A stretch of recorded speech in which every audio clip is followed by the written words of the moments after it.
क्या आपने कभी जानने की कोशिश की है कि जिस स्कूल में आपका बच्चा पढ़ने जाता है वो स्कूल भूकंप से निपटने के लिए कितना तैयार है?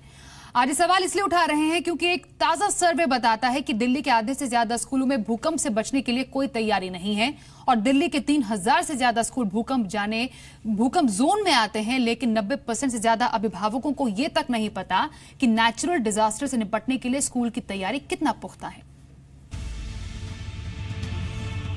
अपनी आंखों के तारों को स्कूल भेजते वक्त हर माता पिता उनकी सुरक्षा की दुआ करते हैं। कहीं स्कूल बस के साथ कोई हादसा ना हो जाए, कहीं रास्ते में कोई बदसलूकी ना हो जाए। उनकी फिक्र होती है कि स्कूल में ग्रिल्स लगे हैं या नहीं, गार्ड्स तैनात हैं या नहीं। लेकिन इसकी तरफ शायद ही किसी का ध्यान जाता है कि अगर भूकंप जैसी कोई प्राकृतिक आपदा आ जाए तो उससे निपटने के लिए स्कूल कितने तैयार हैं। लेकिन आप जानकर हैरान रह जाएंगे कि राजधानी दिल्ली के आधे से ज्यादा स्कूल भूकंप जैसी आपदा से निपटने के लिए तैयार नहीं हैं।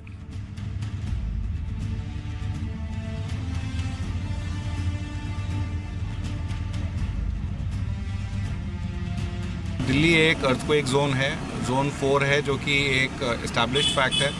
और ईस्ट दिल्ली खासकर जो जमुना पार जिसको कहते हैं, उस एरिया में क्योंकि एलुवियल सॉइल है, उस वजह से वहाँ पर वल्नरेबिलिटी ज़्यादा है। तो इसलिए हमें ये लगता है कि ना कि हम वेट करें कि कोई भूकंप हो, हम अभी से ही कुछ तैयारियां शुरू कर सकें। सही सुना आपने दिल्ली के स्कूलों पर जो सबसे बड़ा खतरा मंडरा रहा है वो है भूकंप का खतरा। दिल्ली के 3000 से भी ज्यादा स्कूल भूकंप जोन में आते हैं, जिसमें पूर्वी दिल्ली के 624 स्कूल तो हाई रिस्क जोन में आते हैं। दिल्ली के कुल स्कूल के 53% पर भूकंप का सबसे ज्यादा खतरा है। इतना ही नहीं, दिल्ली के स्कूलों की एक बड़ी संख्या यमुना नदी बाढ़ क्षेत्र में भी आती है, जहां करीब 3,16,000 बच्चे पढ़ते हैं। लेकिन इसके बावजूद दिल्ली के 93% अभिभावकों को पता ही नहीं है कि जिस स्कूल में उनका बच्चा पढ़ता है उसमें डिजास्टर मैनेजमेंट को लेकर क्या प्लान है। लगता है कि जो अवेयरनेस है पेरेंट्स में खासकर वो बहुत ही लो लेवल पर है। अच्छा। जैसे एक सिंपल सा उदाहरण दूं मैं आपको, 1077 दिल्ली की एस्टैब्लिश्ड डिजास्टर हेल्पलाइन है। और हमारा सर्वे ये कहता है कि 99% लोगों को ये पता ही नहीं है कि एक हमारी डिजास्टर हेल्पलाइन है दिल्ली के लिए, जो कि 24 घंटे अवेलेबल है उनके लिए।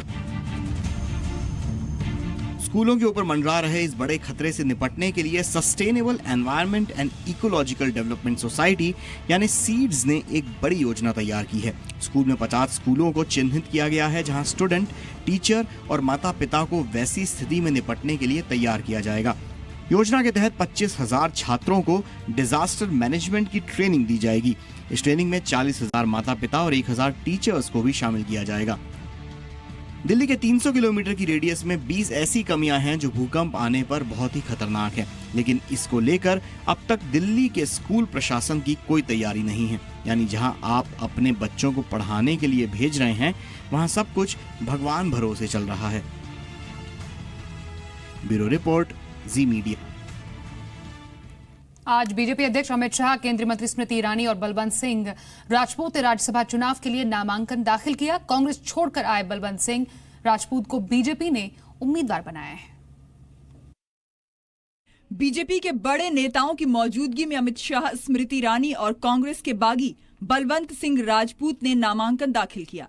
इस दौरान गुजरात के मुख्यमंत्री विजय रूपानी और पूर्व मुख्यमंत्री आनंदीबेन पटेल भी मौजूद रहीं। अमित शाह गुजरात के नरनपुरा विधानसभा क्षेत्र से विधायक हैं, लेकिन शाह आगामी विधानसभा चुनाव नहीं लड़ेंगे। वहीं केंद्रीय मंत्री स्मृति ईरानी भी दूसरी बार राज्यसभा सीट के लिए गुजरात से चुनाव लड़ेंगी। विधानसभा के वोटों की गिनती के हिसाब से दोनों की जीत पक्की मानी जा रही है। कांग्रेस छोड़कर आए बलवंत सिंह राजपूत को भी बीजेपी ने उम्मीदवार बनाया है। माना जा रहा है कि कांग्रेस के अहमद पटेल की मुश्किलें बढ़ाने के लिए बीजेपी ने ये दांव खेला है। तीनों राज्यसभा की सीटें हमारी पार्टी पर्याप्त बहुमत के साथ तीनों सीटों पर विजय प्राप्त करेगी कि राज्यसभा की उच्च सदन की परंपरा में माननीय अमित शाह जी जैसे हमारी पार्टी के राष्ट्रीय अध्यक्ष जी का भी एक महत्वपूर्ण योगदान आने वाले समय में मिलेगा। कांग्रेस ने अपनी नीतियों में देश को किसी भी प्रकार का कोई विकास का रास्ता नहीं दिया है और इसलिए जो लोग सुशासन की राजनीति के माध्यम से देश के राजनीतिक पटल पर योगदान करना चाहते हैं, उन लोगों ने भारतीय जनता पार्टी को ज्वाइन किया है। गुजरात से कुल 11 राज्यसभा सीटें हैं। स्मृति ईरानी और दिलीप पंड्या का कार्यकाल 18 अगस्त को खत्म हो रहा है। 8 अगस्त को गुजरात की 3 राज्यसभा सीटों के लिए चुनाव होगा। एक राज्यसभा सीट जीतने के लिए 47 विधायकों के वोट जरूरी हैं। चलिए, इस वक्त आपको ब्रेकिंग बताया। एचडीएफसी स्टैंडर्ड लाइफ में शेयर बेचेगी, 19.1 करोड़ शेयर बेचेगी कंपनी और आईपीओ के जरिए ये हिस्सा बेचा जाएगा।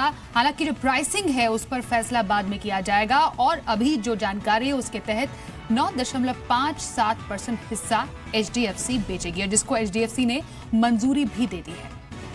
तो आईपीओ के जरिए हिस्सा बेचेगी और प्राइसिंग पर फैसला बाद में होगा। और कितना परसेंट हिस्सा बेचेगी एचडीएफसी, वो है 9.57% हिस्सा बेचा जाएगा।